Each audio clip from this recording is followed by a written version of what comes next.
Hey everyone, welcome back. You know how we do things here? All right. We take something that seems simple and we just go deep. That's right. So today, get this. It's a phrase. A phrase. Yeah, but this isn't just any old phrase, right? Mm. This one, it's been echoing around for like centuries. Alea iacta est. Maybe you've heard it before. Maybe in its translated form, the die is cast. And I gotta say, what really got me hooked on this one is that it's linked to Julius Caesar. Like, we're talking a pivotal point in Roman history here. Definitely a pivotal point. Okay, so we're going to unpack all of that. Like, where did this phrase come from? What was going on when Caesar supposedly said it? And this is the cool part. How come it's still such a powerful thing to say, even all these years later? It's really incredible how much weight those few words carry. Right. Okay, so imagine it, right? You're Julius Caesar. Mm. You're standing there on the edge of this river, the Rubicon. Yeah, and behind you, your legions. But here's the thing. This wasn't just any river. It was like the border right between Gaul and Italy. Mm-hmm. So you can guess what the Senate thought about Caesar just marching his army across it. Yeah, not a good look. Exactly. It was basically Caesar saying, game on. He was throwing down the gauntlet, starting a civil war. It really was a point of no return. And to understand the full impact of that, you have to consider the politics of the Roman Republic at the time.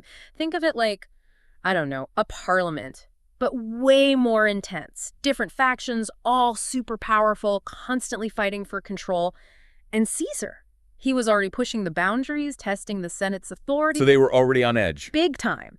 And then he does this. He crosses the Rubicon. It was like throwing a grenade into this already volatile situation. Talk about shaking things up. Mm-hmm. So it makes total sense that Alea iacta est gets tied to this moment. It has that finality, like there's no going back. It's decided.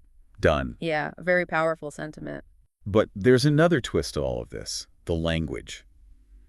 Some scholars believe Caesar didn't actually say it in Latin, but in Greek. Oh, that's right. They think it might be from a play by Menander. Yeah, who, by the way, was one of Caesar's favorites. So try to wrap your head around this.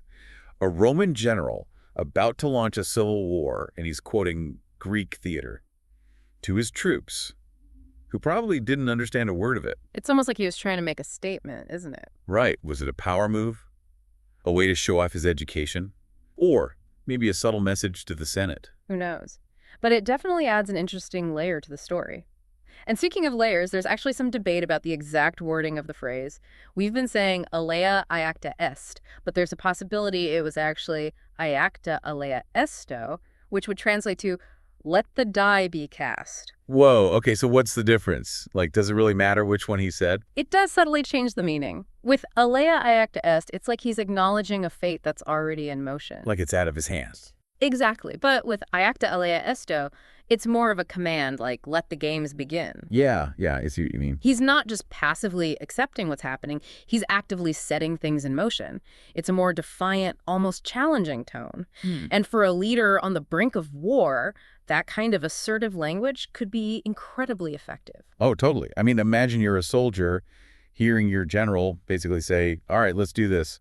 It definitely gets the adrenaline pumping, right? Absolutely. Plus, think about how Caesar crossing the Rubicon really set a precedent. It's like, say, the CEO of a huge company making this totally radical decision. One that shakes up the entire industry. Exactly. Or a president going against a ruling by the Supreme Court. These are moments where leaders step outside the norm, completely change the game. Wow, that really puts it into perspective. And it makes you realize why Alea iacta est is still so relevant. I mean, we use it today to describe those moments in our own lives when we make a big decision. One that we know has major consequences and we can't go back. It's like that feeling when you're standing at a crossroads and you know whichever path you choose, it's going to change everything. It's your own Rubicon. Right. Like choosing a career, ending a relationship, or even moving to a new city.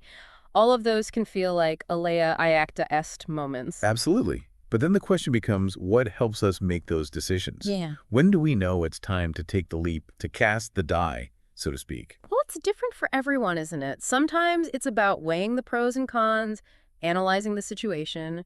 Other times it's about trusting your gut, that little voice inside you. Or maybe it's a combination of both. Absolutely. And sometimes it's about finding that spark, that thing that pushes you to just go for it. Yeah. Like Caesar, maybe we have to find our own way to get ourselves and those around us ready to face the challenge. That's some serious food for thought right there. So next time you find yourself at a crossroads, remember Julius Caesar on the banks of the Rubicon. What will your Alea iacta est moment be?